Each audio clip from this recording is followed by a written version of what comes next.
Hi, welcome back to another episode of Fire, Flower, and Fur. This one's going to be a quick one.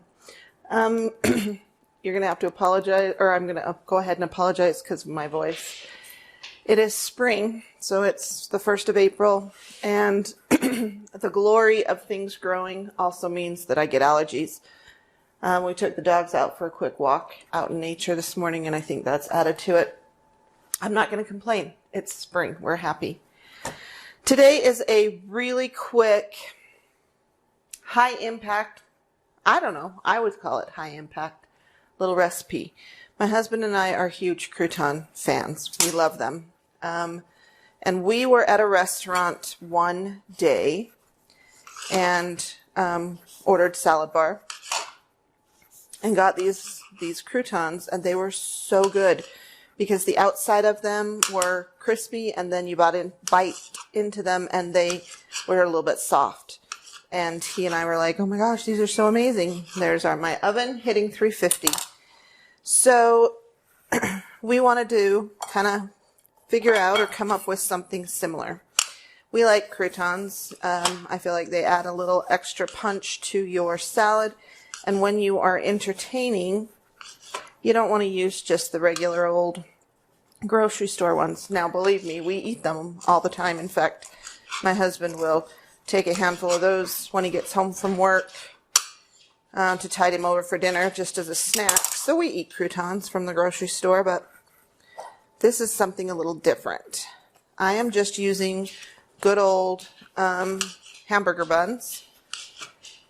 Sometimes I'll do these when we've had some type of sandwich for the week and the buns are starting to get a little old and you don't want to eat them for sandwiches necessarily. So I'm just cubing them. And then, this is really magic. So while I'm talking, everybody loves the seasoning, everything but the bagel these days. I was introduced to and fell in love with them last summer. And of course, I started out with the Trader Joe's. The Trader Joe's everything but the bagel is amazing. We do not live around Trader Joe's, so of course we'd have to order. And in ordering, of course everybody was ordering on Amazon last summer. In ordering, I found a lot of different brands.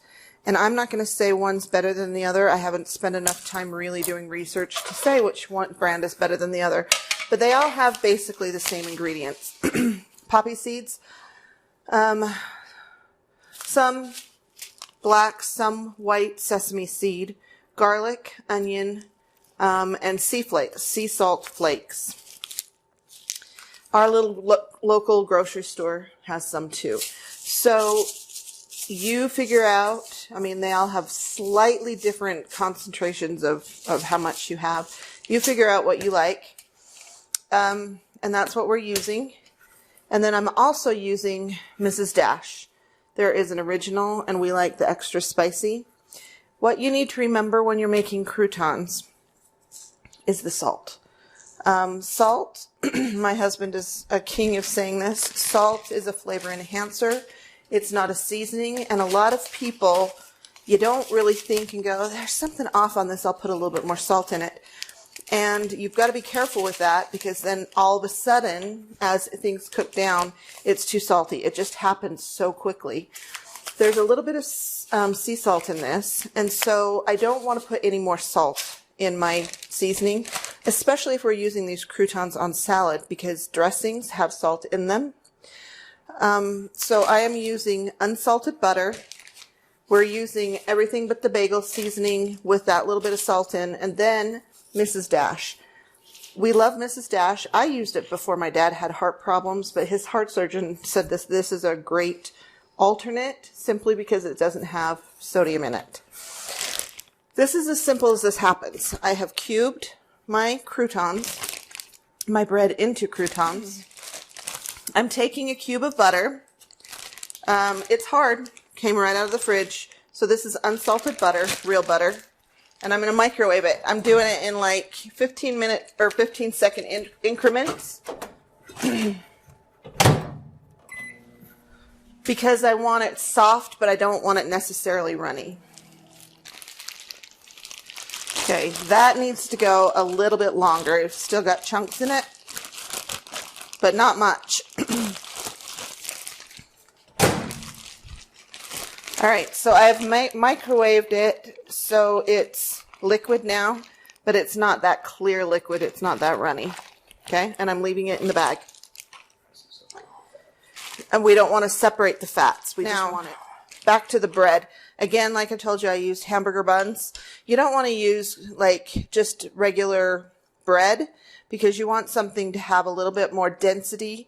We've used ciabatta bread. We've used brioche bread. Again, it's stuff that I've had for the week and are just using up. So something that's got a little bit more density in it. You could use homemade bread, but as hard as homemade bread is to make, I don't know if I would do that. Okay.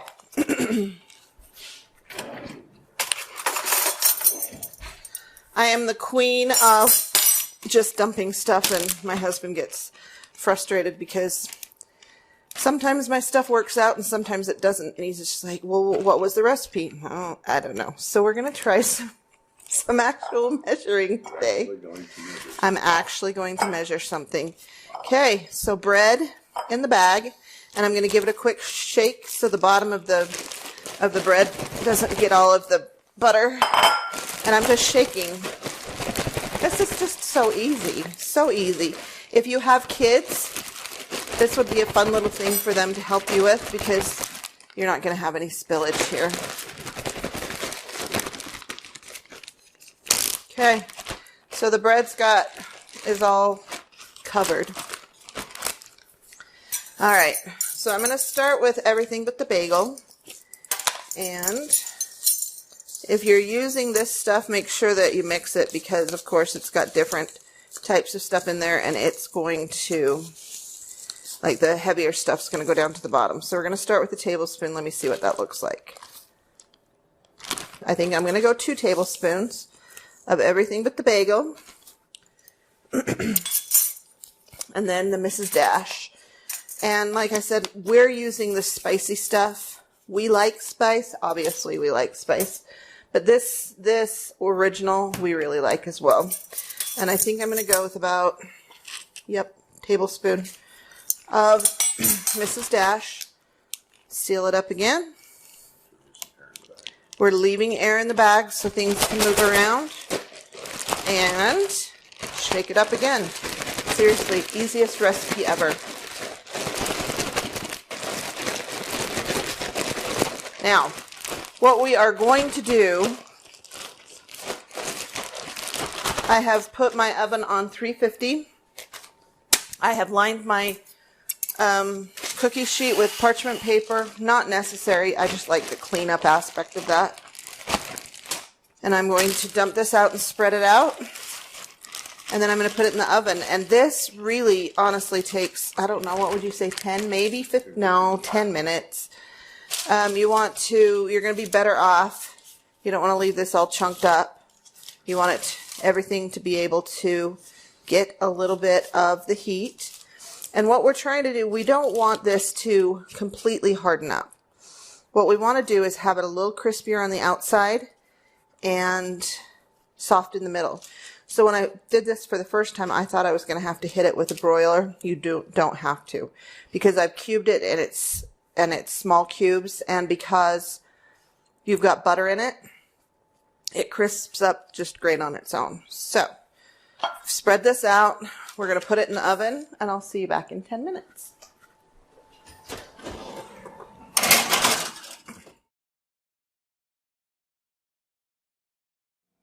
Okay, welcome back. Our croutons were in the oven for about 10 to 11 minutes, and then they have sat out on the counter to cool. And if you can hear me moving stuff around, you can hear that they're a little bit crisp. They are, for our oven, this is about perfect. After our last video, and we realized that the calibration on our oven was a little bit off, my husband recalibrated. So these are perfect for us.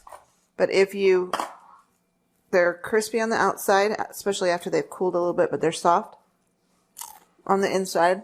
So they're crunchy, but they have a give in the middle. The flavor is really good. Now, like I said, everything but the bagel, which does have a little bit of salt in. And we used Mrs. Dash. We ended up using the spicy. There's original is really good too. But this is what my husband and I like. It's our flavor profile. That doesn't mean that you can't experiment. This is an actual really cheap recipe that you can play with and figure out what works for you and your taste. Because what we like doesn't necessarily mean that's what you're going to like. I will reiterate though, be very careful with your salt. So like I said, I used unsalted butter. There's a little bit of salt in this. And then I would suggest you use seasonings that don't have a lot of sodium or salt in, because there's salt in your salad dressing as well. Can you think of anything else? So here we are. I've made myself a little salad. That'll be a good lunch for me. And no judgment on the amount of croutons that I eat, because I like croutons. But put a few little croutons on there, or a few more croutons on there. And then we have our own salad dressing. It's a ranch-ish kind of thing. Salad dressing. And there you are. It's as simple as that, guys. And it's just a really nice, different taste, different texture than a normal crouton. So,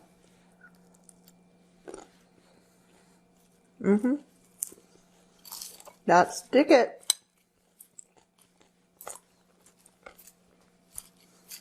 So, I hope everybody can try this. It's a really fun little recipe, and it's a great way to use up bread that might be getting old. But with spring coming on, everybody wants a really good salad, and I would definitely suggest you try this one. We'll just bag these up, put it in a baggie. We'll see how long they last at our house. So, this is another episode of Fire, Flour, and Fur. Come back, because it's spring and we are in the mood to cook, and we'll see you next time.